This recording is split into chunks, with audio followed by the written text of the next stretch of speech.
How's everyone doing? Y'all may be wondering, why is Leo behind the Golden One Center, this masterpiece, right?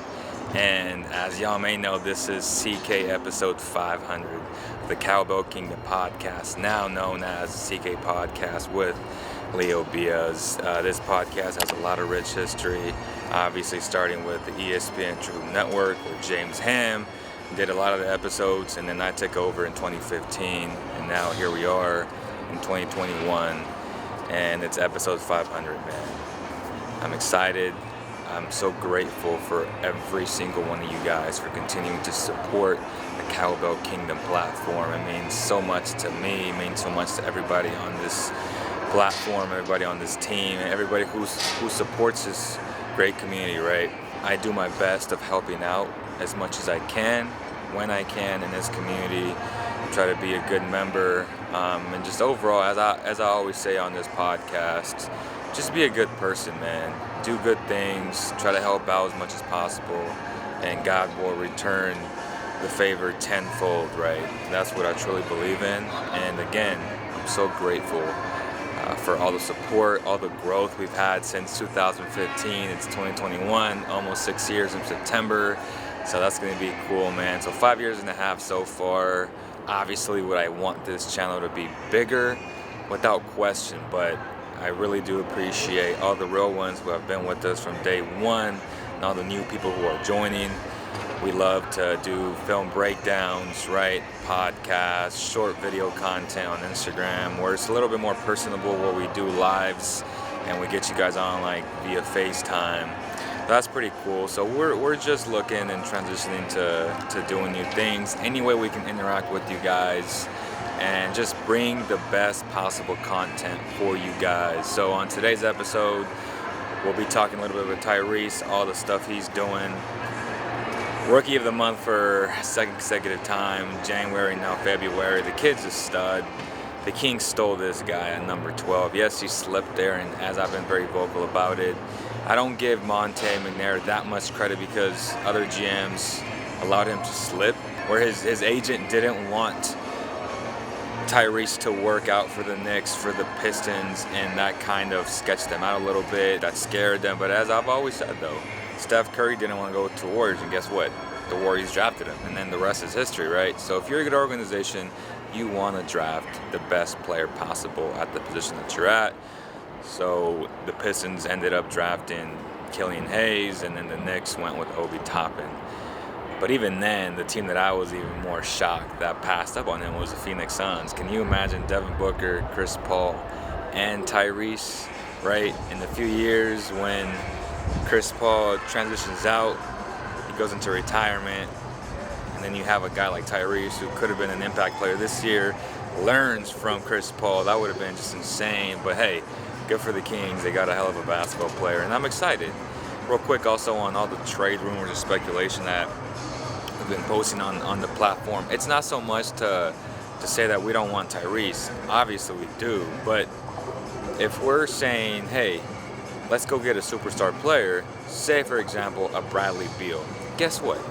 You got to give up a lot of good players, right, to get a Bradley Beal. And the only piece that would make sense for the Wizards to want is a guy like Tyrese Haliburton, who has potential to be an all-star in this league one day. And giving up multiple first-round picks unprotected, obviously. Think about what the Nets gave up for James Harden. 4 first-round picks and then 4 extra swaps. You think they care about these other picks right now? No, because they're competing for an NBA championship, and that's what you do. Most NBA champions, I would say the last 20 years, were ultra-aggressive via trade, and they gave up a lot. They mortgaged their future to get superstar players. There aren't many superstar players, and to me, Bradley Beal is one of those guys. And obviously, as a fan and as a homer, I would want to keep Tyrese, but that's not realistic. So it's not to say that, oh, we want to trade Tyrese. It has nothing to do with that. More so just being realistic in the sense that you got to give up Tyrese to get a guy like, to get a star like Bradley Beal. So I hope that settles a lot of the confusion that's out there. It's not so much that, oh, I want to get rid of Tyrese. Absolutely not. But if it came down to to getting a superstar player at 27 years old. If that was ever available, you would have to give up a guy like Tyrese Haliburton in order to make something like that happen. Then you combine Beal with Fox, and the rest is history. Then you just start building from there, man. That's what I would do if that was ever available. But obviously, it's not a bad thing building around Tyrese and Fox for the future. I love that, and I'm loving what Tyrese is bringing to the table every single night. We just got a chance to watch LaMelo ball. As a matter of fact, I was very impressed with what I saw offensively, but defensively, the kid needs work. I felt like he wasn't even trying, and right now there's a honeymoon phase, highlights going all over the NBA, he's getting all this attention, but as time goes on, his teammates will hold him accountable, make no mistake about that, and it'll be interesting to see if he steps up his game defensively, because at 6'8", he has the ability and the IQ to become a good team defender, not so much an individual defender, but he should be a good team defender as we progress, and if he doesn't, it could be a lot like Trae Young, where you start losing a little bit of the respect from your teammates. Because if you're getting blown by every single time, it's hard to play with. It doesn't matter how good you are offensively, unless you're James Harden, of course. And he's not James Harden. I don't think he'll ever be able to score the ball like a James Harden, which is a huge reason why his addition offensively, subtracts a lot of his miscues on defense. So I love him. I just think Tyrese, as an overall package, his ability to defend at a high level already. I'm not saying he's going to be better, but they're right there, man, neck and neck. Again, they're both going to the skills challenge for the rookies and sophomore game. I think they both have a great, great future, but for all the people who want to say, oh, LaMelo's this much better, I don't buy into that. I don't buy into that because the game, you got to play the game on both ends of the floor. Tyrese does that for me. So overall, Tyrese Haliburton is the guy. Down the road, maybe Melo has more upside. He's a little bit younger by a year and a half. But man, just Tyrese, he's just so good. He's so gifted. He just turned 21. The future is bright. The future is bright for them. Let's move on to Buddy Hield not defending his three-point title. I haven't found out why exactly, but obviously him hurting his ankle may have something to do with it. And if the NBA flat out just didn't invite him, that's just ridiculous. There's a lot of things going on right now with the NBA refs and all the things that we've been seeing as of late all around the NBA. I've been talking about this for months now. NBA refs are not the best refs in the world. They're, I would say, the worst refs in the world in terms of American sports. I think they're awful. And something has to be done in terms of holding these guys accountable. We can no longer continue to allow these guys to eject guys or to just dominate a game to where you can't play the game of basketball. All these offensive players being catered to with all these moves, going back into a defender or just leaning forward and going into a defender is just ridiculous. The NBA has to come out and just call it the way it is, right? Adam Silver has to say, man, we apologize for this entire season of these miscues, because that's what they've been. Like, the defender has a right to be somewhere. So for a guy to lunge at somebody, it's just ridiculous to me. That's not basketball anymore. So something has to change. And all these awful calls, they have to, like, if you make a bad call, you must be held accountable. The same way players are held accountable when they make mistakes. The way we criticize them after games if they make mistakes, the same has to be done for these NBA refs. I understand they're humans. We're all humans. We all make mistakes. But they also need to be held accountable. Point blank, period. That's how I feel about it. Let's move on to De'Aaron Fox, Harrison Barnes. As I've said in previous shows, I feel like both guys are due for a break. They've been banged up. They won't say it publicly because they're ultra competitors, but I'll say it for them.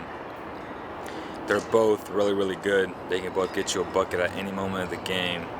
And the fact that those last 5 games when Harrison Barnes was struggling and then he missed the next, 4 games, I believe, he was already injured. It's just happened that he just kept on playing. The reason was because you had a guy, Glenn Robinson, no disrespect, even at 100%, wasn't 60% of what Harrison Barnes was as a player. And that's the big thing, right, where this team needs a bench. They're so thin, and we've seen it the past 2 games. One game they had 2 points without Tyrese.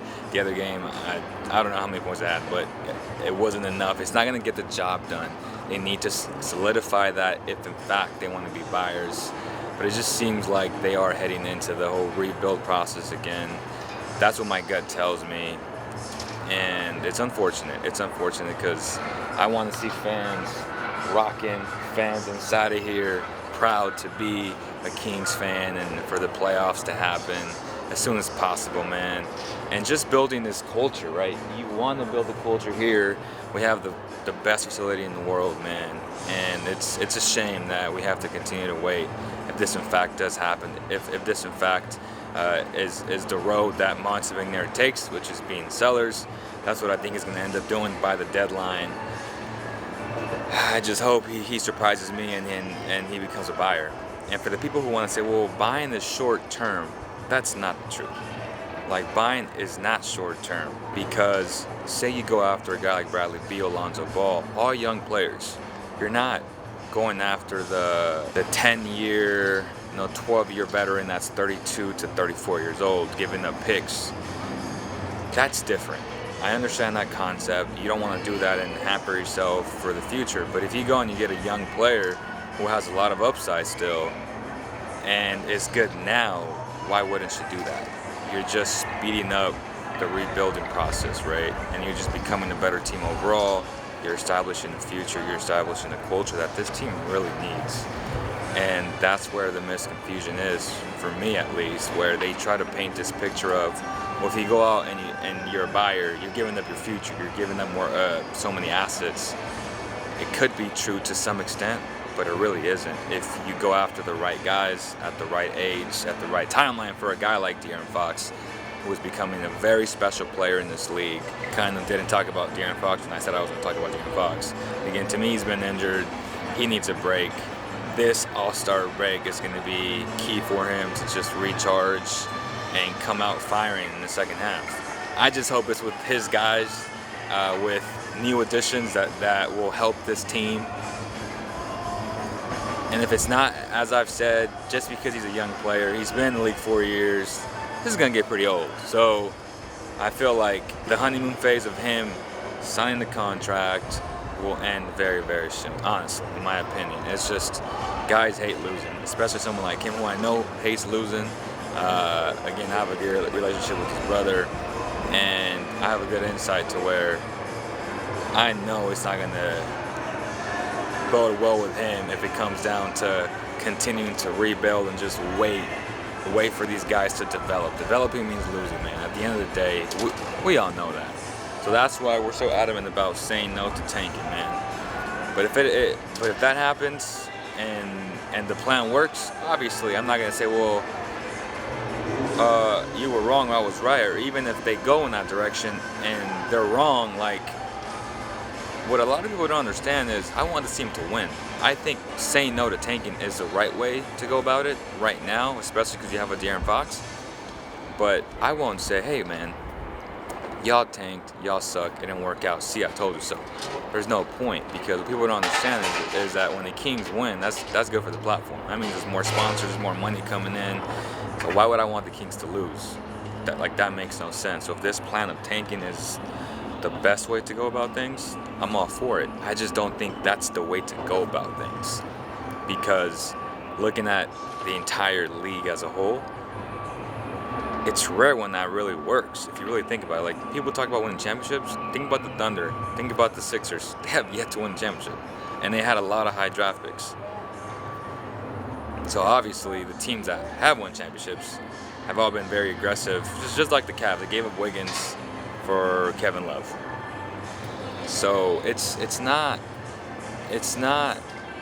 an everyday thing where you get a Warriors and you get lucky and Steph gets hurt and you get him on a 4-year deal that's super good, but then allows you to sign Kevin Durant later down the road.